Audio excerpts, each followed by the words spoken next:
Hey there, everybody. Welcome to another episode of Classic Gaming Brothers. I'm Seth. And I'm Zach. And we are the Classic Gaming Brothers. Yes, we are. We are the Classic Gaming Brothers. That is not the right way of responding to me. That's right. That's right. Thank you.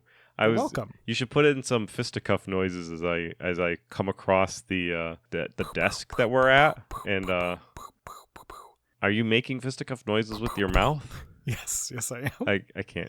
I'm doing Foley. I can't deal with this. Bye, Seth. He's leaving. Hopefully that conveys foot stomping away. The best part is that when we're recording on Discord, it's all noise suppressed. So I just see Seth stand up and just start like doing kitty paws on his desk. Excuse me. We record in person for all of our things. That's true. Sorry, we're not on Discord. So, Zach, I understand that you may have played some video games recently. I have maybe played some video games recently. Would you want to tell me about the video games that you've played? So I've recently been playing Doom RPG, which is a role-playing game, as RPG is known to stand for. This is actually the source port that was literally, like, as of the recording of this episode, released a few days ago. And it's a source port of the original Doom RPG, which was a mobile exclusive game. The original Doom RPG came out in 2005 for flip phones, and also phones that ran on the Brew OS, which was a Qualcomm-based OS. This really shows when you're playing Doom RPG because the game runs with very small text and the cinematics are in a very tiny box. However, the rest of the game has been properly scaled to look nice on your computer. This was a fan-made source port of the game and allows you to play it using original Java file of the Doom RPG game, and you can run it through the source port tool, which will build an executable. The game itself, the original Doom RPG, was developed by Fountainhead Entertainment, with a majority of the work being done by its founder, Catherine Anna Kang, and John Carmack, who were married at the time. John Carmack had also worked at id Software and worked on the original Doom. It's actually a really competent RPG game for a originally mobile exclusive title. Plot-wise, you play as a space marine who must deal with a demon outbreak. You know what would be fun? If there was a reverse RPG of Doom where you play as a demon who has to deal with a space marine outbreak. That would be fun. There's like all these space marines hanging out in my home. Just all these space marines invading hell. No, this is the traditional Doom. It's the space marine fighting off demons in... I think that's the only Doom. Mars. Yeah. There is some differences between this and the original Doom. There are NPCs for one thing, which you can talk with. They're mostly scientists, some of whom are competent and others are not so competent. One scientist you meet is sleeping. He's just sleeping standing up.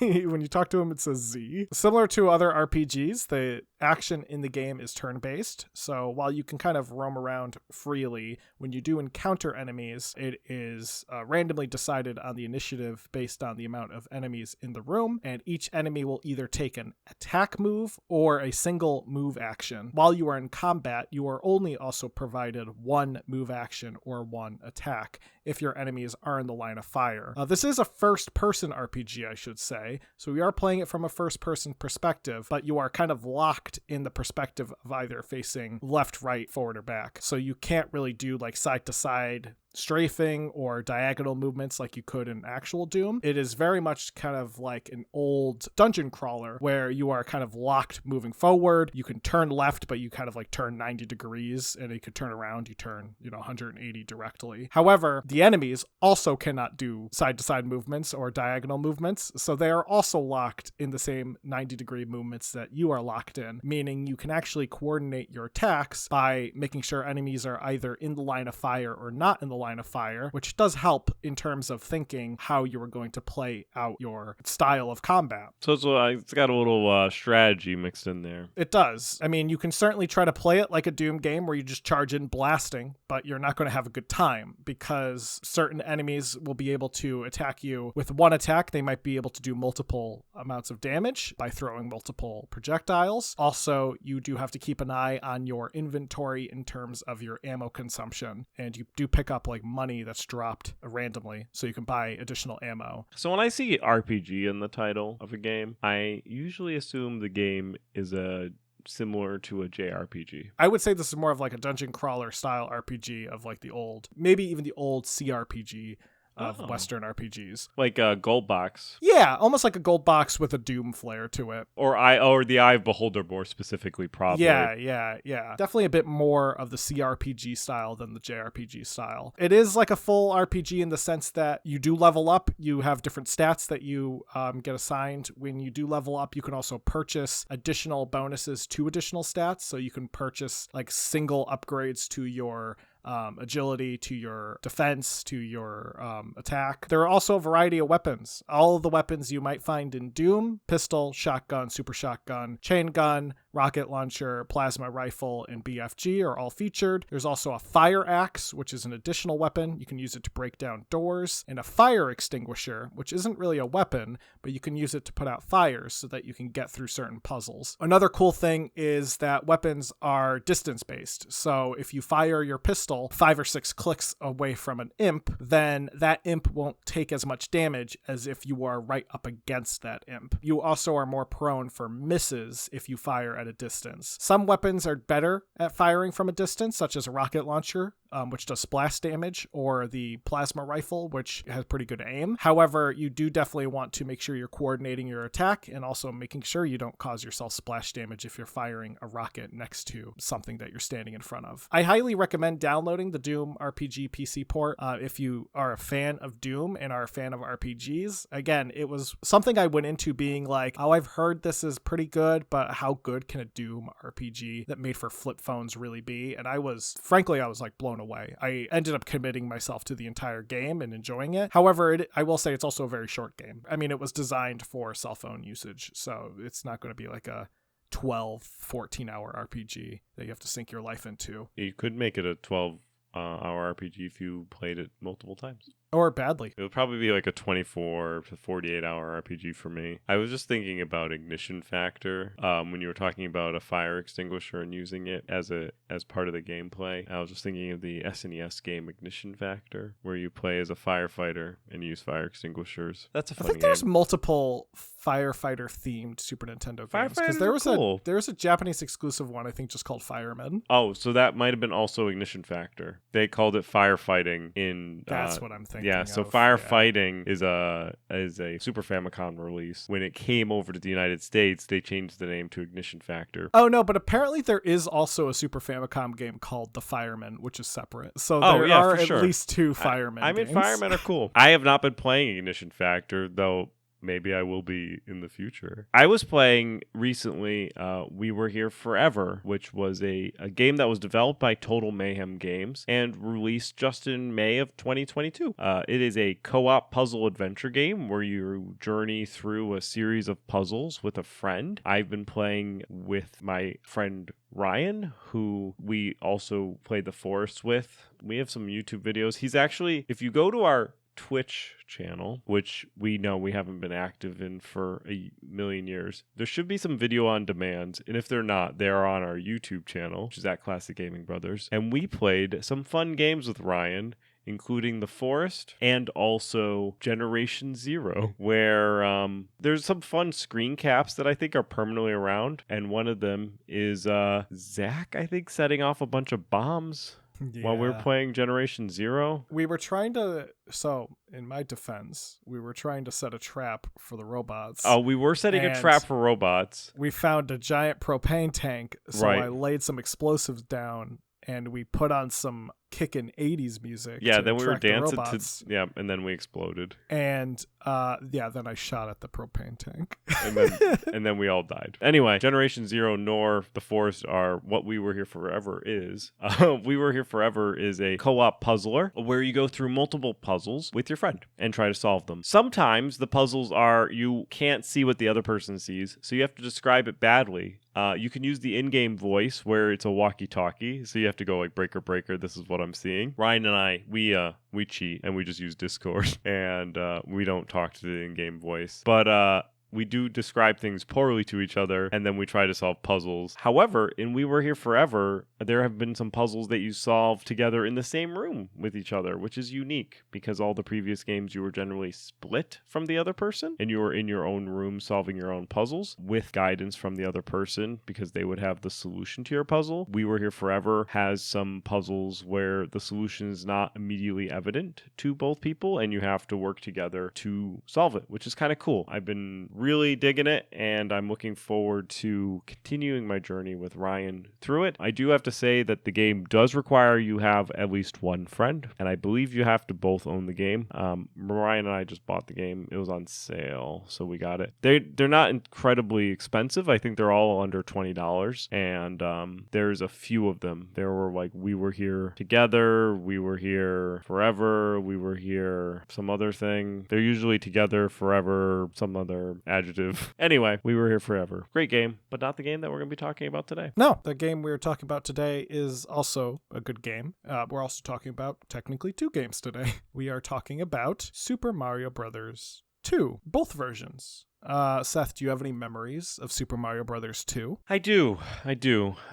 Many years ago, when I was but a child, we ventured forth to visit with family, and these family members of ours had a Nintendo Entertainment System. Well, they had a Super Nintendo Entertainment System. On the SNES is the Super Mario Brothers All-Star Collection, which Super Mario Brothers 2 is on, and I played it. And I was like, this game is different than the other Super Mario Brothers, but it's still fun. Like, I didn't not like it. I think it was fun. It was just a very different game, and you weren't able to jump on Goombas or stuff to like immediately kill them, and it was kind of interesting. I wasn't like affronted. Like, I was like, this is not the game that I played. I was like, oh, this is just a random collection of Mario games. In this one in particular is different. What about you? I remember playing the US version of Super Mario Brothers 2 through the Super Mario All-Stars collection. I thought it was odd. I was familiar with Super Mario Brothers, and I was familiar with Super Mario Brothers 3 because Seth and I actually owned those for our Nintendo.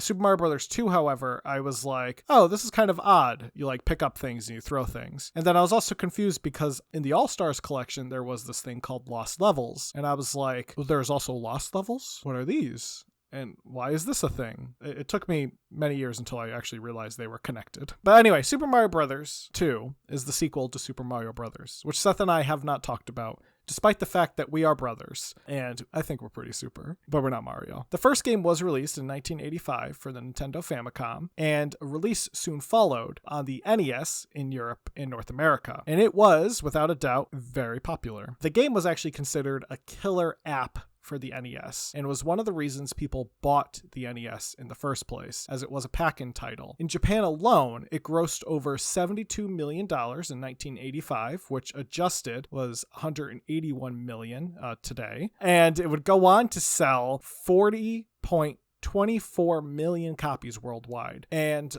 29 million copies alone were sold in the United States, so a majority of which of 40.24 million was just the US release. Now, to say it was a success is very much an understatement, and Nintendo knew they had a success on their hands, so they got to work on a sequel. And the sequel was going to be directed by Takashi Tezuka, who had previously worked on the first game. The reason why Tezuka was going to be taking up the mantle as director was because Shigeru Miyamoto was too busy working on a little game called The Legend of Zelda. There are a number of employees at early Nintendo that are, I would say, staple employees that kind of really defined the late 80s, early 90s kind of Nintendo games. And Miyamoto, of course, is one of them, and Tezuka is another one. Now, Tezuka would work with Miyamoto and the R&D 4 team to put together the sequel to Super Mario Brothers using the same architecture of the original game. They also took some of the more difficult levels from the arcade, the Versus Super Mario Brothers, and brought them over to the new project. The game game would release in Japan as of 1986 as Super Mario Bros. 2 for the Famicom Disk System add-on. Now, comparing it to the original Super Mario Bros. Is very easy. The graphics are virtually identical, beyond some minor changes. Mario and Luigi have the same color scheme as they did in the original games. Mario sporting a red cap and red overalls and wearing a brownish shirt. Meanwhile, Luigi is wearing a white cap and overalls with a green shirt and matching green hair because there were color restrictions. So Nintendo had to pick the colors that they were using, and they had to commit. Yes. So I feel like Mario's kind of like, out of the two Italian brothers, like I'm picturing by Super Mario Brothers 2, they're in like their early 40s, right? Mario, kind of jaded, maybe the older brother of the two. Luigi, kind of going through a moment. Yeah, just green hair, green mustache. Dyeing his hair, trying to recapture his youth. Just how it is. Maybe he doesn't want to become the jaded Mario. Well, maybe he's just tired of people mistaking him for Mario. You know, they're like, "Hey, Mario," and he's like, "I'm Luigi. Can't you tell? What, you need me to color my hair green?" And he did. Yeah. Meanwhile, Mario's wearing the same brown shirt that he wore since Mario Brothers 1. It started out white. And we know what he does for his job. He's a plumber, in case anybody was unaware. Now, unlike the original game, Mario Brothers 2 would go on to be much harder, since, you know, a sequel should be harder than the original. For one thing, Luigi's control actually slightly different than Mario. He has a little less friction, and he can get a little higher jump. And there would actually be gimmicks that were built into levels where you would have blind jumps where you couldn't necessarily see the object that you would need to land on in the next screen, warp pipes that would send you back a world instead of always forward. There would be some wind in some levels that would push your character, and they would be introducing the poison mushroom, which would kill you. And this was solely based on the fact that Tezuka was worried that the Japanese players were mastering the original game. And, you know, they've decided that, you know, this is where speedrunning originally came from, right? You had all these guys and gals playing the original Super Mario Brothers, and they were just beating it super quick. Yeah, it's one of the things that inspired Sonic the Hedgehog was people running through Super Mario Brothers and trying to go faster and faster. Right. Even today, people are still trying to get through it as fast as possible. Oh, yeah. I've been watching a bunch of speedrunners play Super Mario Brothers. It's addicting. It's kind of cool where Super Mario Brothers has a unique place in our zeitgeist where it is one of the games that I feel like is like a speedrunner's standard. It's like everybody does it, everybody watches it. It's just a game where people are like, oh yeah, of course you speedrun Super Mario Brothers. Like that's just a thing. Yeah. Now, Nintendo really was leaning into the difficult gameplay style. They actually labeled the game as being 4 super players on its packaging. This difficulty, however, was ultimately troublesome. You see, when the game was sent to Nintendo of America, their offices believed that it would frustrate the American market. And Nintendo of America actually opted to not release Super Mario Bros. 2 overseas, which is kind of a major thing because this is the sequel to one of the best-selling games for Nintendo almost ever. Howard Phillips, who evaluated games for Nintendo of America, believed that the game's difficulty was unfair, and he worried that players would find it more difficult than other Nintendo titles, even believing it to be more difficult than the quote-unquote Nintendo hard standard, which was what kids were calling Nintendo games. You know, back in the 80s, if you bought a Nintendo game and it was difficult, it was considered the Nintendo hard, you know? Right. It was hard because it's a Nintendo game. He thought it was more difficult than those games, which, like Ghouls and Ghosts, which is like an outrageously difficult game. That is a legitimate thing. Like Nintendo hard games, there are games that I've played recently that I was like, this game is Nintendo hard. Yeah, no, like Castlevania, Ninja Gaiden, Teenage Mutant Ninja Turtles. All those games are like Nintendo hard. And Howard Phillips was looking at Super Mario Bros. 2 and being like, no, not even Americans would want to play this game. Now, Nintendo couldn't just not release Super Mario Bros. 2, right? They literally made the most money in America, so they had to put out a sequel. So they just instead made an entirely new sequel for everyone else but Japan. I think a part of that is also not only because they needed a sequel, but obviously Japan was getting a sequel. Right. And yes, it was the early 90s, late 80s, so it wasn't like the realm of the internet where you could immediately figure out when something drops in any single country at any point in time. News was a little slower, but news still traveled. Oh, yeah. And if the Japanese market got a sequel and the American market didn't get a sequel, the American market was going to be mad. Oh, yeah. All you needed was, like, some kid on the playground to have a parent go to Japan and bring him back a copy of Super Mario Brothers 2 for him to tell all his friends, and then their friends to ask the parents, and then the parents to call Nintendo. So Nintendo ultimately needed to release Super Mario Brothers 2, but they couldn't release the one that they made, so they had to do something different. Thankfully, during development of Super Mario Brothers 2, a game designer by the name of Tensuke Tanabe was working with Miyamoto on a different project, a vertical scrolling prototype. This prototype allowed for players to lift and carry objects as well as throw them at other objects. Now, originally, it was just going to be vertically scrolling. However, Miyamoto looked at the game and said, this should be more Mario-like, and suggested that Tanabe add in horizontal scrolling to the game. Tanabe did not like this request. He actually suspended his work on the project and originally decided that he was not going to continue work on it. However, he resumed production pretty soon after because he got word from Nintendo that they wanted to use mascots from the Yumi Kojo Festival for a game. The Yumi Kojo Festival was an event being hosted by Fuji TV, using original characters that were being created for the event. Reportedly, a member of Fuji TV handed the character sheet to Tanabe and told him, I want you to make a game with this. So he did. The game he created became Yuji Kojo Doki Doki Panic, which roughly translates to Dream Factory Heart-Pounding Panic. Doki Doki is an onomatopoeia for the sound that the heart makes. You can also find Doki Doki in Doki Doki Literature Club. Yes. But I guess like calling it Heart-Pounding Panic is very much an Americanized name for it, because literally it would be like Dream Factory Boom Boom Panic or like Thump Thump Panic, because it's literally saying the onomatopoeia. Right, so it's something more of like expressing how panicked you will be. The game puts you in control of 4 characters. Those characters would be Imagine, who was a young boy who plays the most balance out of the 4.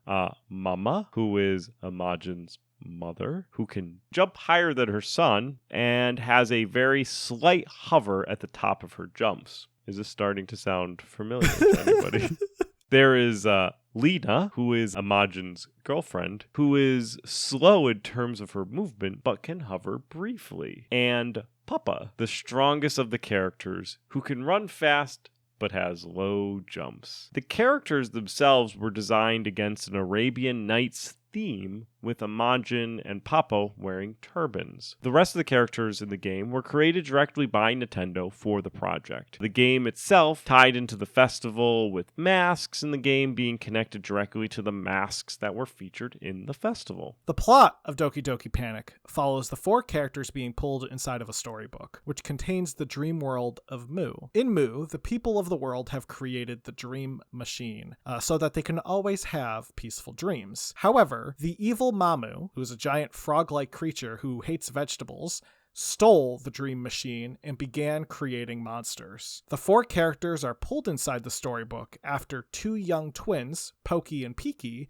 are kidnapped by Mamu. So it's up to you to stop Mamu, find the dream machine, and save the twins. Now, at some point, while Doki Doki Panic was being developed and was going to be put out, the whole debacle with Super Mario Bros. 2 was also occurring, where Nintendo of America was not wanting to release the Japanese Super Mario Bros. 2. So Minoru Arakawa, who was the then president of Nintendo of America, saw Doki Doki Panic and said, let's turn that into a Mario game. So they did so. In fact, the Nintendo R&D 4 team were tasked with a conversion project to turn Doki Doki Panic into Super Mario Bros. 2. To do this, they modified the characters to the likeness of Mario. So, Imagine became Mario, Mama became Luigi, Lena became Princess Toadstool or Peach, and Papa became Toad. Now, due to the rework of sprites, something interesting happened. It actually marked the first time that Mario and Luigi were noted to be of different heights, which remains a staple in Mario games to this day. So in every Mario game that you play, Luigi's just a little taller than Mario, and that comes from Doki Doki Panic being reworked as Super Mario Bros. 2. Beyond these changes, other minor tweaks were made. The reason the tweaks were overall minor was because Doki Doki Panic already borrowed a lot from Mario. If you go back in time, back to the original comment, back from Miyamoto being like, make this more Mario-like. Yes.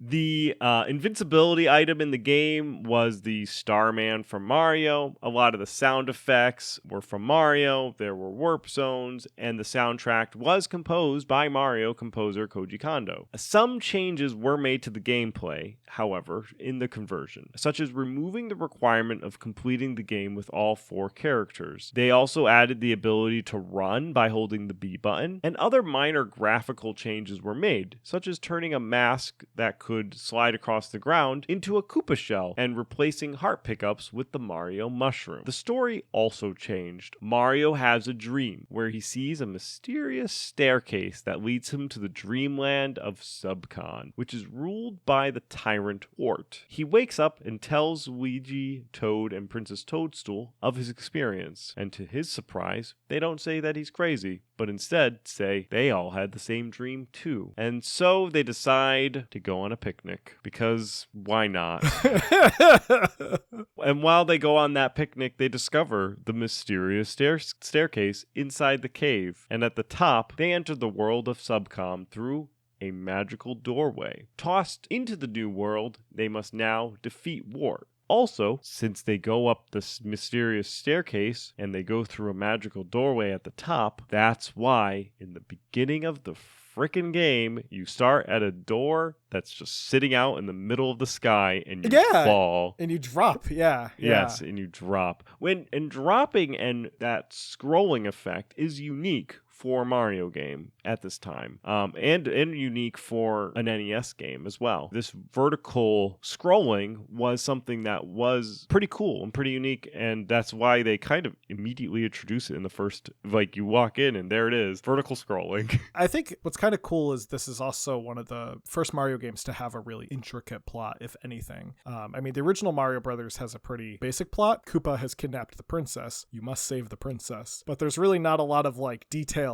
in like, you know, Mario travels to the Mushroom Kingdom after being sucked down a toilet, and that's why he's here. In any case, in terms of Super Mario Bros. 2, the American version, as a spoiler, it is revealed that the entire game was also a dream. Mario awakens at the end of the game, and as one does, promptly goes back to sleep. Super Mario Bros. 2, the version we got, was released on October 9th, 1988 in the United States and was just called Super Mario Bros. 2. However, a version was also released in 1992 for the Famicom in Japan, and that goes under the name Super Mario USA. Well, should we do the number, Seth? We should. So there are 2 games that we have to look at. Super Mario Bros. 2 and Super Mario Bros. 2. So the first Super Mario Bros. 2, the one that was released in Japan, that would go on to become the Lost Levels in the All-Star release. How did it perform on release? Well, as expected, the game did fairly well.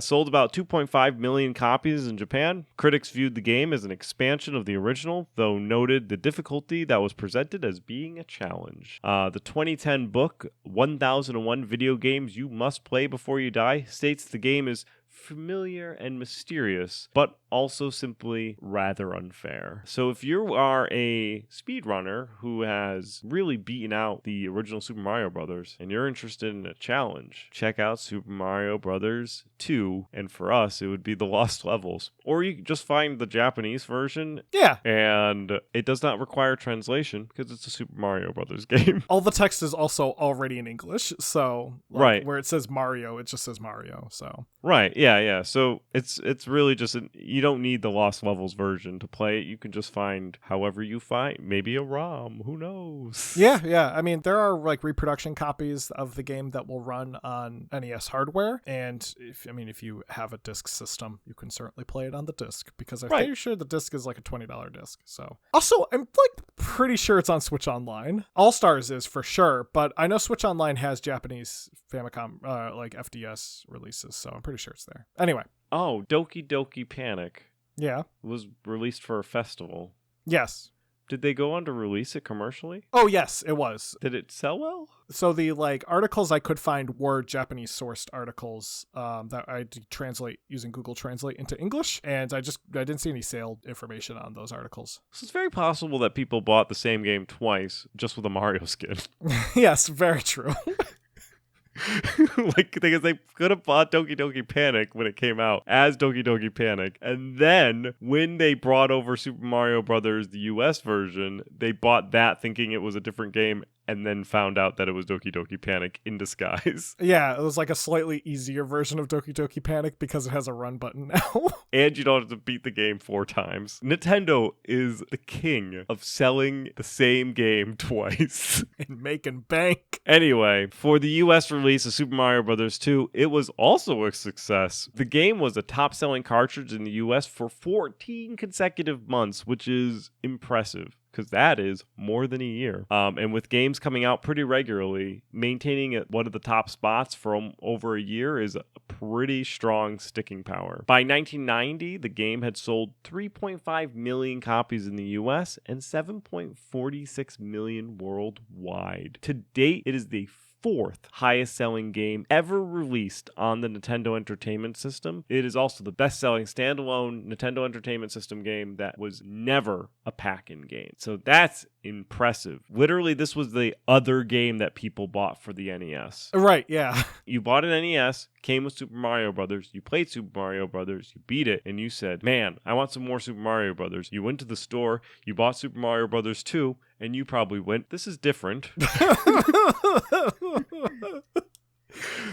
This is a little disappointing, but I'll play it. No, it's still pretty good.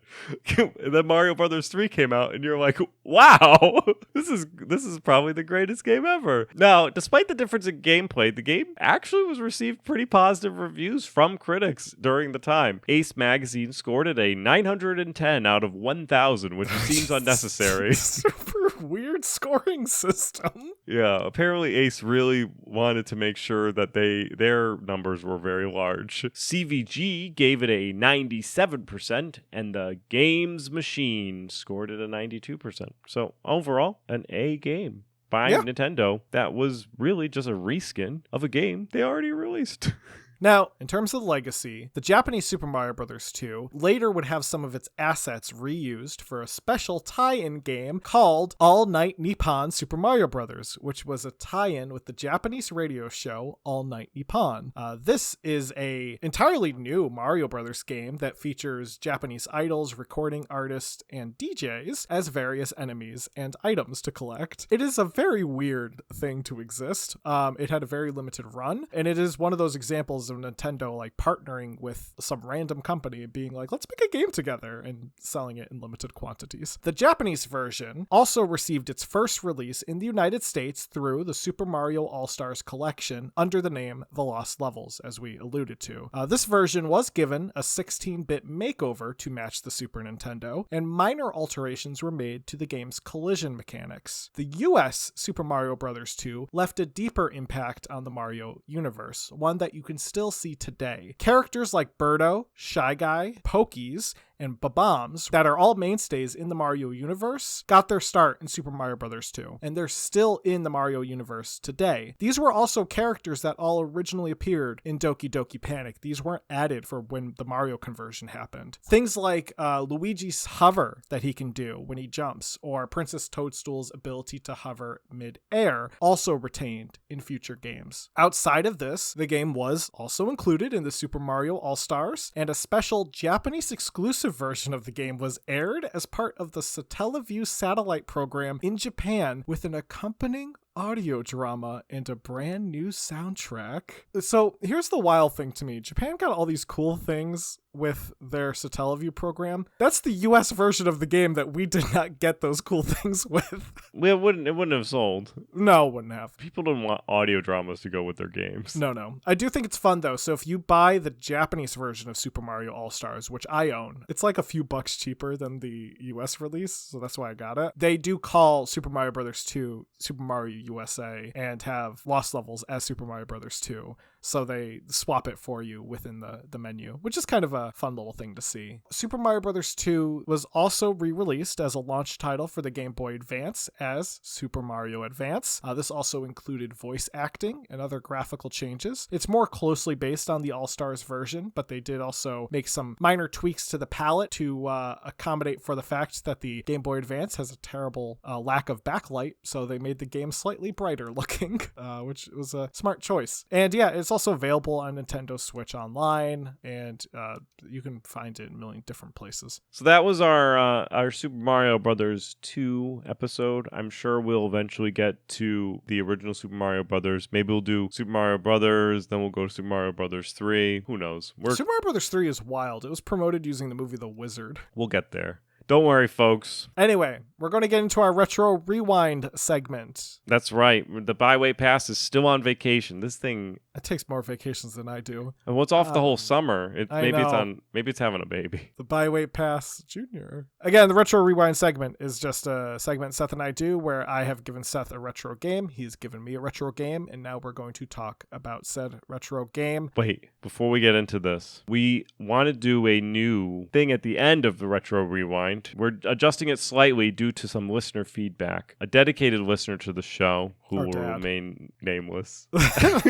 Hey, I didn't say his name. That's true. Suggested that we tell you, the listener, what games that we're going to talk about next week prior to it coming out, so you can play the game, and you could have your own Retro Rewind in the event that you want to go back in the past to play games with us as well, and you can have your own opinions when we get together again. So then when you're listening to us, you can pretend to be part of the conversation, and we'll get to a moment where we'll say, and what about you, listener? And we won't really give you any chance to speak because we're a podcast, so we'll just keep rolling. Anyway, the game that Seth gave me to talk about last week was Scooby-Doo Mystery for the Sega Genesis. Now, Scooby-Doo Mystery was originally released in 1995 and developed by Illusions Gaming Company. The Sega version was. The Super Nintendo version was developed by a different company, but I didn't play that, so it's not getting any attention today. Scooby-Doo Mystery, the Sega version, is an adventure game. And by adventure game, I mean like a traditional PC adventure game, like a point-and-click adventure game. On the Sega. On the Sega, which means I got to play it on real hardware because it's for the Sega. That's why I give you the Sega games. I know, I love it. Scooby-Doo Mystery is, again, an adventure game where you play as Shaggy and Scooby. You don't get to play as Shaggy or Scooby. You're pretty much just playing as Shaggy, and Scooby follows you around. And I want to say, minor complaint, sometimes I thought Scooby was trying to give me a hint because he would walk over to something and like point at it and then look at the screen and then point at it. No, he just does that to random objects in the game, even if you've already collected them or interacted with them. He's a dog. In Scooby-Doo Mystery, you actually play through two different mysteries that are kind of structured almost like two segments of a classic Scooby-Doo TV episode. In the first mystery, you must discover who the ghost is that haunts the Blake Hotel, which is owned by Daphne Blake's uncle. In the beginning of the mystery, you like arrive at the Blake Hotel and everyone's all excited to stay at the Blake Hotel when suddenly Fred, Daphne, and Velma get separated from you, and you must now figure out why there's a ghost haunting the hotel. Now, in the second mystery, you must track down a ghost that haunts a carnival. This one also features a fun mini game where you pilot a bumper car and you have to bump into the ghost who's also piloting the bumper car. I will say that the mysteries do feel like a classic Scooby-Doo episode. They have nice familiar music. They have that famous hallway run sequence where Scooby and Shaggy run through a whole bunch of doors, and sometimes they show up in the wrong door that they ran through. You know, like they go through a door, but then they come out the exact same door they ran through, or they like run through a door and then they come out like a hole in the ground or something silly. You know what I'm talking about. And also the endings of all the mysteries wrap up very nice and neatly, where you find out that it was someone who was like you previously met is involved and they're doing it for some weird financial scam. A main complaint I would have about the game is that it does suffer from an issue that a lot of adventure games suffer from, and that is sometimes objects you need to collect are either too small to see or look like they're part of the background or foreground and you cannot tell they're collectible, and that is annoying. Like, for example, I didn't know I had to collect a pan that was sitting in the foreground of a kitchen I was in because it literally looked like it was part of the foreground. So it looked like you could not interact with it. But no, you could interact with it, and it is required to beat the game because all of the objects are required to beat the game. So that is a thing I had a little issue with. Also, the controls are incredibly clunky because you are playing a point-and-click adventure game using a Sega Genesis controller. There is some context-sensitive items. So if you hover over certain items, it will automatically align you to either the like open command or the look at command. However, it doesn't do this for things like pick up or talk. So I honestly spent like the first 5 minutes of the game just opening doors and not realizing you could pick up items right away, and also not realizing you can talk to people because I kept looking at them and Shaggy would be like, that sure is a guy over there. It's like, great, Shaggy, why don't you say something to him and not just talk about him in front of his face? But no, you have to click on the button to interact with the menu, and then you have to scroll down your cursor using the Genesis controller to the menu item and click the correct button to interact with that menu item, and then scroll back your cursor up to the screen and choose the thing that you want to interact with. And make sure you're choosing the right thing, because if you choose the wrong thing, you have to repeat this entire process. That is honestly the most annoying part. There's a quick time event in this game that requires you to do the sequence incredibly fast so that you can pull a lever to have a brake on a roller coaster, and it was so annoying, and I had to repeat that like one section like 4 or 5 times. With all these complaints, I will say it's a fun game. I actually really enjoyed it. So does it hold up? Yeah, I think so. If you like adventure games, if you like Sega games, give it a shot. I have a question for you. Did you remember that you had a Sega mouse? Oh, I do, but I don't know if it works. I should have tested it to see if it works. Yeah. Oh, why didn't I do that? Oh. Just because you don't ask your brother about things. I literally have my Sega mouse next to my desk. Because I feel like a point-and-click adventure would be easier to play with the mouse. Yeah, the Sega mouse is very specific on what games it works with, and it would be really funny if it does not work with this game. I'll have to check. Probably doesn't. It probably doesn't, no. You're right. Anyway, now speaking of adventure games, Seth, your game for next week is going to be Clock Tower for the Super Famicom, which is a horror adventure game. Now, fans, if you want to play at home, Clock Tower is a Japanese exclusive, but there is a English translation available. So if you Google Clock Tower English translation, you'll probably find it. Anyway, Seth, what game did I give you? I forgot. So you gave me a game called Little Nemo, the Dream Master. Little Nemo, the Dream Master, is a platformer that was released on the NES in 1990 by Capcom. Yeah, you play as a child that's very excited to go to bed and go to a mysterious dream world. There is an intro movie where you see Little Nemo, and he's hanging out in his house, and a airship comes, and he is told that the princess needs him to come to the dream world. And he says, I really don't think this is a good idea. And they say, we have candy. And he says, great, I'm in. What a good role model. Yes, what a great role model. And then every episode is a different dream world, and every episode begins with him running into his bed and like vaulting in, excited to, I assume, go to bed. So my assumption is that it takes place over multiple days where he is sleeping and excited to go to the dream world. It is a platformer where you play as a child. Since it's on the NES, you have 2 buttons, one to jump and the other to throw candy, and that's it. You have 3 little life bars at the bottom. You have your candy, you have to collect keys, and you initially start off with like 3 life on top of the 3 life bars, and when you run out of lives, you have to restart the level. And you have to find all the keys. I think there's like 6 or 8 or something in the first level. You have to find them all, and then you can unlock the locks that are just next to the door.